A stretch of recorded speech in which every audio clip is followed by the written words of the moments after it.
গরমে ঘর ঠান্ডা রাখার কিছু উপায়।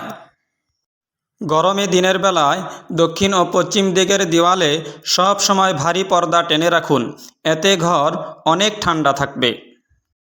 যদি দিনে ঘরের দরওয়াজা বন্ধ করে রাখেন তাইলে বাতাস চলাচল করতে পারবে না, তাই দরওয়াজা খুলে রাখুন। টেবিল ফ্যানের সামনে এক বাটি বরফ রাখুন, কিছুক্ষণ পর দেখবেন ঘর ঠান্ডা হয়ে গেছে।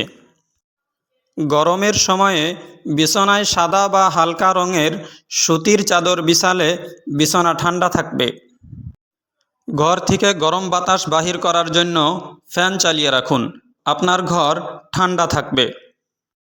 দরজা বা জানালার সামনে ভারী পর্দা টেনে রাখুন, যাতে দিনের বেলায় রোদের তাপ না আসে, এতে ঘর ঠান্ডা থাকবে।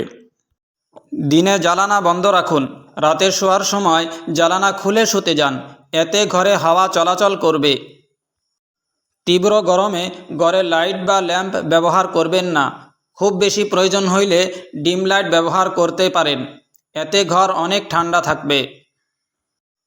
বাড়ির চারপাশে গাছ লাগান, গাছের ছায়ায় আপনার ঘর অনেক ঠান্ডা থাকবে।